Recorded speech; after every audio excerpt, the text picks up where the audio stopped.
सर्वांना नमस्कार. मित्रहो, कोणत्या 12 चुका केल्या म्हणजे पोट बिघडते, म्हणजे पोट साफ होत नाही, गच्च होते, गॅसेस होतात, पित्त होतं, नको ते त्रास पोटाचे व्हायला लागतात. या कोणत्या 12 चुका आहेत? जर या 12 चुका वारंवार करण्यात आल्या तर पोटाच्या आरोग्याचे 12 वाजायला काहीही वेळ लागत नाही. म्हणून ह्या लक्ष देऊन ऐकल्या पाहिजेत. त्याच्यामध्ये या चुका होणार नाहीत याची काळजी घेतली पाहिजे. त्यासाठी काय केलं पाहिजे, या कोणत्या चुका आहेत हे आज आपण पाहूया. याच्यातली सगळ्यात महत्त्वाची पहिली जी चूक आहे ते म्हणजे जास्त प्रक्रिया केलेला आहार घेणे. जे अन्नपदार्थ असतात जास्त प्रक्रिया केलेले, ज्याला आपण म्हणतो फास्ट फूड किंवा फ्राईड फूड म्हणतो, किंवा ज्याला प्रोसेस्ड फूड म्हणतो आपण, की जे मार्केटमधून मिळतं, डब्बा बंद असतं, पाकिट बंद असतं किंवा तळलेलं असतं. त्याच्यामध्ये काय असतं, मीठ जास्त असतं, साखर जास्त असते, तेल जास्त असतं, आणि हे कुठल्या क्वालिटीचं तेल वापरलेलं असतं याचा आपल्याला अजिबातही गंध नसतो. बहुतेक निकृष्ट तेल, आणि बऱ्याच वेळेला आपण सांगतो की जेव्हा तेल गरम केलं जातं ते जर खूप वेळ गरम ठेवलं आणि तसंच त्याच्यामध्ये वरचेवर आणखी तळत राहिलं तर त्याचे दुष्परिणाम खूप जास्त होतात. तर हे आपल्याला काहीच माहीत नसतं. म्हणून अशा प्रकारचे, आणि याच्यामध्ये कसं आहे की हे लिव्हिंग डाएटमध्ये मोडत नाही, हे जिवंत अन्न नाही, हे कसं आहे जवळजवळ मृत झाल्यासारखं अन्न आहे. आणि याच्यामध्ये सगळे जीवनसत्व किंवा व्हिटॅमिन्स, काही जे मिनरल्स, क्षार जे असतात, खनिज असतात, याचा अंश हा खूप खूप कमी झालेला असतो. कारण त्याच्यामध्ये ते राहणारच नाही. एवढी प्रक्रिया केल्यानंतर, एवढं त्याला वाळवल्यानंतर, एवढं साठवून ठेवल्यानंतर किती दिवस साठवलेलं असतं हे पण आपल्याला माहित नाही. आपण फक्त त्या पाकिटावरचं पाहतो, तारीख, तयार कधी केला आणि संपणार कधी, एक्सपायरी कधी. पण ते खरंच असेल याची पण कोणी गॅरंटी देऊ शकत नाही. तर अशा प्रकारे हे जास्त प्रक्रिया केलेला जर आहार पुन्हा पुन्हा घेण्यात आला, तसंच फास्ट फूड जे असतात, बेकरीचे प्रॉडक्ट जे असतात, हे जर पुन्हा पुन्हा घेण्यात आले तर पोट नक्की बिघडणार, म्हणजे नक्की बिघडणार, आणि सगळे नको ते आजार त्याच्या पाठीमागे लागणार. कारण आपण काय म्हणतो, ज्याचं पोट साफ त्याचं आरोग्य साफ. आणि जर पोट साफ व्हायचं असेल तर हे जास्त प्रक्रिया केलेला आहार नाही घेतला पाहिजे. दुसरी जे चूक आहे ते म्हणजे अति मद्यपान आणि तंबाखू किंवा गुटखा यांचा वापर. म्हणजे ही जी दोन व्यसन आहेत, हे काय करतात, पोटामध्ये गेल्यानंतर आपल्या आतड्यामध्ये जे चांगले बॅक्टेरिया असतात, जे चांगले जंतू असतात, जे आपल्याला मदत करतात, आपल्या आतड्यामधला सगळा फ्लोरा ज्याला म्हणतो आपण, अन्न पचवायला चांगल्या प्रकारे मदत करतात, डायजेशन होतं, अब्सॉर्प्शन होतं, त्याचं मेटाबॉलिझम व्हायला, त्याचे चांगले घटक आणि त्याचं आपल्या काय म्हणतो अंगी लागायला शरीराला ते चांगल्या प्रकारे होतात, आणि ते पोट साफ करायला पण किंवा त्रास न होऊ द्यायला पण ते कारणीभूत असतात. तर हे जे फ्लोरा आहे, हे आपल्या कामाचे जंतू आहेत, हे मरतात, यांची संख्या खूप कमी होते. आणि त्यामुळं काय होतं की जे सहकार्य त्यांचं मिळणार आहे, हे बॅक्टेरियल फ्लोराचं जे महत्वाचं काम आहे, हे काम तिथं होत नाही. आणि त्यामुळं तुम्ही जे काही खाल ते व्यवस्थित पचत नाही, त्याचं व्यवस्थित मेटाबॉलिझम होणार नाही, आणि ते तुम्हाला रक्तामध्ये सगळीकडे मिसळून शरीरामध्ये पण पोहोचणार नाही. तुम्ही जे खाल्लेलं आहे त्याच्यातला काही भागच शोषला जाणार, काही भाग हा सरळ बाहेर निघून जाणार. म्हणून ते पचन होण्याकरता त्यासाठी हे जे बॅक्टेरियल फ्लोरा अत्यंत आवश्यक असतात, या अतिमद्यपानामुळे पण कमी होतात. बऱ्याच वेळेला बघा, अतिमद्यपान किंवा तंबाखू गुटखा या माणसांचे वारंवार तोंड येत राहतात, आतून तोंडातून येतं. ते पण चिन्ह असतं की तुमचा आतड्यामधला जो बॅक्टेरियल फ्लोरा आहे हा कमी कमी होत चाललेला आहे. म्हणून हे दोन चुका सुद्धा नाही केल्या पाहिजे. तिसरं आहे, सतत तुम्ही ताणतणावात राहणं. आता ताणतणावात, टेन्शनमध्ये, धावपळीमध्ये, आता सध्या धावपळीचं युग आहे, म्हणून प्रत्येक जण नुसता पळत आहे, रॅट रेस म्हणतो आपण त्याला, त्या प्रमाणात धावत आहे. मग असं सतत ताणतणावात राहिल्यानं काय होतं, बॉडीमधले हार्मोन्स बिघडतात, हार्मोन्सचं संतुलन बिघडतं, आणि प्रत्येक हार्मोन ते काय होत असतं, मधले जे पाचक रस्ते असतात ते स्त्राव करण्याकरता मदतीचे असतात. त्याप्रमाणे जे आपलं बॉडीचं मेटाबॉलिझम चालतं किंवा संतुलन जे आहे सगळं, हे हार्मोन्स, ज्या ग्रंथी असतात त्यांच्यापासून चाललेलं हे सगळं मॅनेज करत असतं. आणि या ताणतणावामुळे काय होतं की मानसिक संतुलन जातं, आणि त्यामुळे हार्मोनचं इम्बॅलन्स, असंतुलन होतं, आणि त्यामुळं पचन संस्था पूर्ण बिघडायला त्याच्यामुळे होते. कारण आपण याच्यापूर्वी एक व्हिडिओ केलेला आहे पहा, की मनाचा आणि पोटाचा काय संबंध आहे. तर मन जर चांगलं प्रफुल्लित आनंदी असेल तर पोट पण चांगलं राहतं. आणि मन जर टेन्शनमध्ये असेल, मन जर निगेटिव्ह विचारामध्ये असेल, डिप्रेशनमध्ये असेल, तर त्याचा परिणाम डायरेक्ट आतड्यावर होत असतो, पचनसंस्थेवर होतो. म्हणून ताणतणावात राहणं ही पण चूक आहे, ते त्याच्यातून लगेचच बाहेर आलं पाहिजे.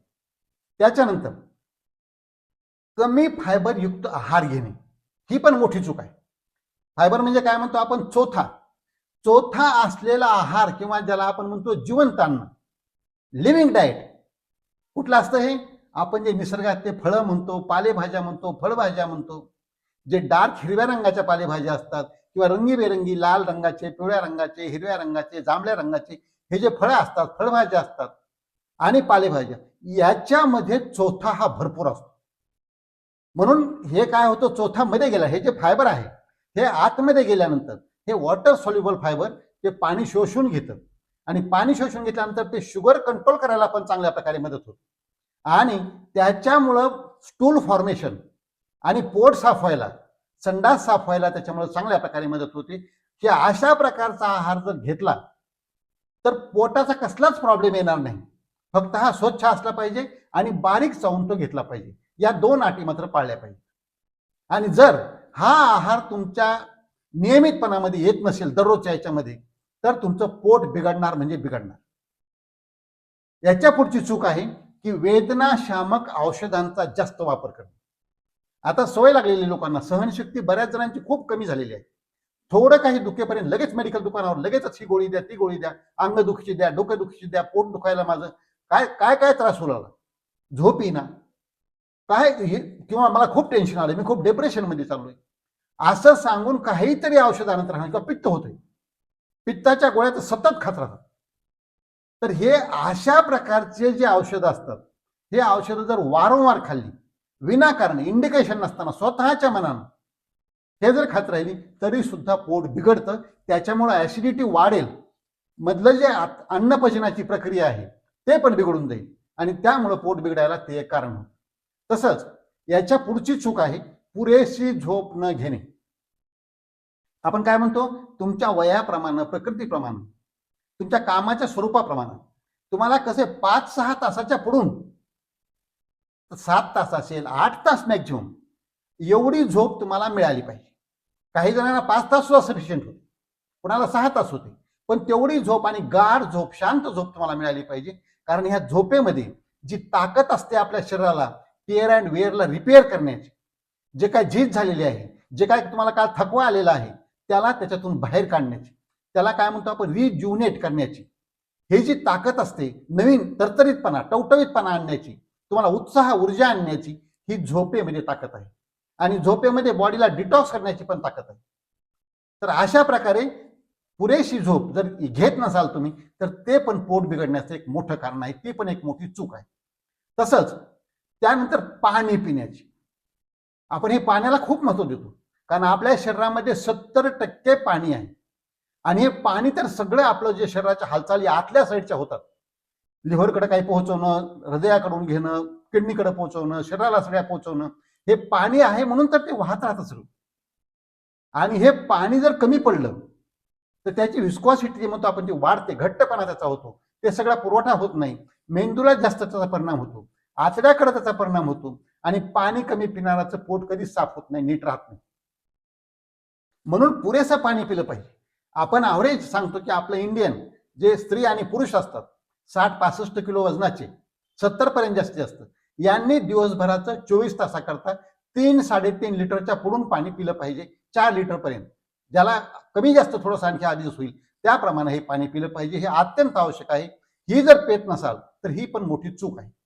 त्याच्यानंतर पुढची चूक आहे की ज्याला आपण प्रीबायोटिक किंवा प्रोबायोटिक म्हणतो, असे जे आहाराचे घटक असतात, म्हणजे आपण साध्या भाषेत काय म्हणतो, आंबवलेले जे पदार्थ असतात, ताक आहे, दही आहे, हे अतिशय आवश्यक आहे की आतड्यामध्ये जाऊन आतमध्ये तो बॅक्टेरियल फ्लोरा चांगल्या प्रकारे करण्याचं, चांगलं तुमचं आहाराचं पचन होण्याचं, चांगलं त्याचं शोषण होण्याचं. आणि हे जर तुमच्या आहारामध्ये नसेल, आंबवलेले जे पदार्थ असतात हे जर नसतील तर त्यानं सुद्धा तुमचं पोट बिघडू शकतं. ही पण मोठी चूक आहे की हे आहारात नसणं. त्याच्या पुढचं जे आहे की तुम्ही फळे, पालेभाज्या, फळभाज्या यांचा जर समावेश करत नसाल तर ती पण मोठी चूक आहे. हे आपण याच्यापूर्वी पण अगोदर सांगितलेलं आहे. तसंच प्रोटीन्स, प्रथिनांचं आपल्याकडं खूप कमी प्रमाण आहारामध्ये जात असतं. आपण हे पुन्हा पुन्हा सांगतो, भारतीय आहार जो आहे आपला त्याच्यात प्रथिनं कमी पडतात. म्हणून द्विदल घटक हे वाढवले पाहिजे. मोड आलेले जे अन्नपदार्थ असतात ते वाढवलेले पाहिजेत. चांगले असे लांब लांब मोड आल्यानंतर मटकी असेल, मूग असेल, वाटाणा असेल, हरभरा, शेंगदाणा हे सतत आहारामध्ये घेण्यात आले पाहिजे. द्विदल आहार हा जास्त घेण्यात आले पाहिजे. म्हणून हे प्रोटीनचे जे स्रोत आहेत ते न घेणं ही पण मोठी चूक आहे. त्याच्यामुळे तुमच्या शरीराचा रोगप्रतिकार शक्ती चांगल्या प्रकारे वाढणार नाही, तुमचा स्टॅमिना चांगला वाढणार नाही. म्हणून प्रथिनांचं प्रमाण आहारामध्ये चांगलं असणं आणि हे नसणं ही मोठी चूक आहे. तसंच स्वच्छता पाळणं. आता आपण काय म्हणतो हे सगळं खाल्लं आपण, पण कसं आहे, साध्या साध्या सवयी, जेवणाच्या पूर्वी हात साबणानं 2 वेळेला स्वच्छ धुणं, हँडवॉशनं 2 वेळेला चांगल्या प्रकारे स्वच्छ धुणं, मग जेवण. जेव्हा काही तोंडामध्ये आपल्याला हात घालायचा आहे, बोट घालायचं आहे, त्याच्या आधी ते हात स्वच्छ धुतलेला पाहिजे. तसंच फक्त आपल्या हाताची स्वच्छता नाही, जे अन्नपदार्थ किंवा विशेषतः जे कच्चं खायचं आहे आपल्याला, सलाड जे खायचे आहेत, जे मोड आलेले खायचे आहेत, कसं आहे, गरम केलं तर त्याच्यामध्ये काय ते जंतू थोडे मरून तरी जातात. परंतु जे हे सगळं थंड आहे, त्याला उष्णतेचा स्पर्श नाही आणि ते शरीरासाठी तर अत्यंत आवश्यक आहे. मग त्याचं काय करणार, त्याला स्वच्छता खूप पाळली पाहिजे. त्याला स्वच्छ पालेभाज्या वगैरे असतील त्याला स्वच्छ धुवून घेतलं पाहिजे. फळं असतील त्यांना चांगलं धुवून कपड्यानं चांगलं स्वच्छ सुती कपड्यानं पुसून घेतलं पाहिजे.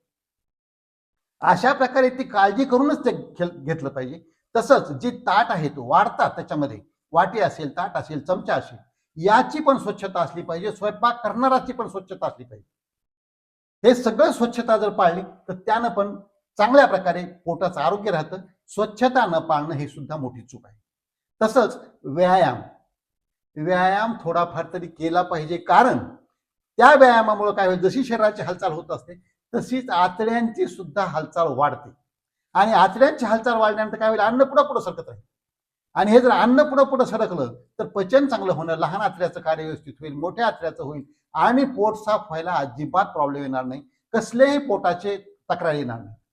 म्हणून नियमितपणानं व्यायाम, तुम्ही तो चालण्याचा व्यायाम असू द्या, शक्यतो व्यायाम हा रिकाम पोट असताना केला पाहिजे. जेव्हा सकाळी आपण झोपेतून उठतो तो जो चांगला वेळ आहे, वातावरण पण असतं, हवा पण असते आणि तुमचं पोट रिकाम असतं.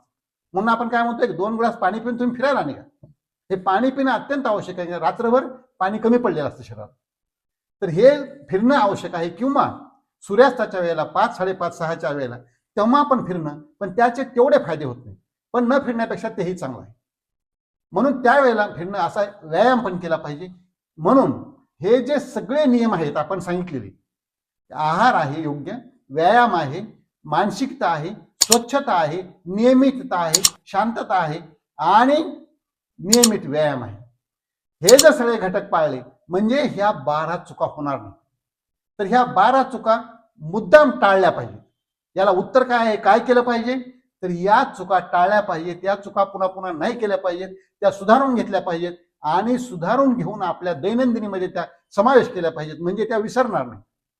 आणि सकाळी उठल्यापासून या चुका जर आपण केल्या नाही, दैनंदिनीमध्ये आपल्या जर चांगल्या गोष्टीचा समावेश केला तर पोट अजिबात बिघडणार नाही, अजिबात पोटाचा कसलाही त्रास होणार नाही. म्हणून ज्यांना ज्यांना पोटाचा त्रास आहे त्यांनी या 12 चुका करू नयेत, या 12 चुका टाळाव्यात. त्यांनी या 12 चुका टाळा आणि तुमचं पोट चांगल्या प्रकारे सांभाळा. तुमचं पोट साफ तर आरोग्य साफ निश्चितच होईल. तर हे सगळे नियम पाळूया आणि निरोगी राहून दीर्घायू. आजचा व्हिडिओ आवडला असेल तर इतरांना पाठवा, लाईक करा, कॉमेंट करा आणि डॉक्टर राम जावळे हे चॅनल जर आजपर्यंत सबस्क्राईब केलं नसेल तर प्लीज सबस्क्राईब करायला विसरू नका, कारण आपलं आरोग्य आणि सत्यमेव जयते, सर्व नात्याहून श्रेष्ठ मला हेच नाते. जय जवान, जय किसान, जय भारत, जय इन्सान. निरोगी राहून दीर्घायू होऊन आकाशात भरारी घेऊया. चला दोस्त हो, रोगराईला हाकलून